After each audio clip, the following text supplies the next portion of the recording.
આજના પ્રદૂષણ અને કેમિકલયુક્ત પ્રોડક્ટના કારણે વાળની સમસ્યા મોટી ચિંતા બની ગઈ છે. જ્યારે વાળ ખરવા લાગે છે અને બેજાન થઈ જાય છે, ત્યારે આપણને લાગે છે કે મોંઘી પાર્લર ટ્રીટમેન્ટ જ એકમાત્ર રસ્તો છે. પરંતુ શું તમે જાણો છો કે સાચું પોષણ તમારા રસોડામાં જ છે? જો તમે પણ તમારા વાળ ખરતા, ખોડો અને ડ્રાયનેસથી પરેશાન છો, તો તમારો આ રસોડામાં રહેલું ઘરેલું ઉપાય કુદરતી રીતે વાળને લાંબા, ઘટ અને રેશમી બનાવી શકે છે. ચાલો જાણીએ કેવી રીતે. નમસ્કાર દર્શક મિત્રો, બેસ 90 ન્યૂઝમાં આપણી સાથે હું છું નેહા પટેલ. આજે આપણે એક એવી સમસ્યા વિશે વાત કરવા જઈ રહ્યા છીએ જે લગભગ દરેક વ્યક્તિને સતાવી રહી છે, અને છે વાળની સમસ્યા.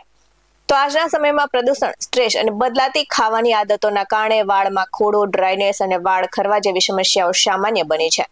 તો ઘણા લોકો હજારો રૂપિયા ખર્ચીને મોંઘી હેર ટ્રીટમેન્ટ કરાવે છે, પણ ઘણીવાર પરિણામ શૂન્ય મળે છે. પરંતુ શું તમે જાણો છો કે તમારા રસોડાનો આ જાદુ ઇલાજ છુપાયેલો છે જે તમારા વાળને ફરીથી જીવંત કરી શકે છે? હા, આજે વાત કરવાની છે મહેંદી અને દહીંના કોમ્બિનેશનની.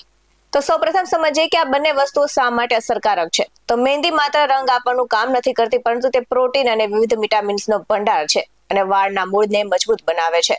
તો વાળને કુદરતી રીતે કન્ડિશનિંગ કરે છે, અને જો તમારા વાળ પાતળા થઈ ગયા હોય તો મહેંદી તેને જાડા અને સ્વસ્થ બનાવવામાં મદદરૂપ થાય છે. તો દહીં એક નેચરલ મોઇશ્ચરાઇઝરનું કામ કરે છે. તેમાં પ્રોટીન, કેલ્શિયમ, લેક્ટિક એસિડ અને ફેટી એસિડ હોય છે, જે સ્કાલ્પને સાફ કરે છે અને ખોડાને મૂળમાંથી ખતમ કરે છે. તો નિર્જીવ વાળનીમાં પણ નવી ચમક લાવે છે. આ સાથે જ વાત કરીએ મિશ્રણ બનાવવાની, તો આ પેસ્ટ બનાવવી ખૂબ જ સરળ છે. એક બાઉલમાં તમારા વાળની લંબાઈ મુજબ મહેંદી પાવડર લો, અને મહેંદી પાવડર હંમેશા ઘરેલું બનાવેલો જ હોવો જોઈએ, બજારમાંથી ખરીદી લો નહીં.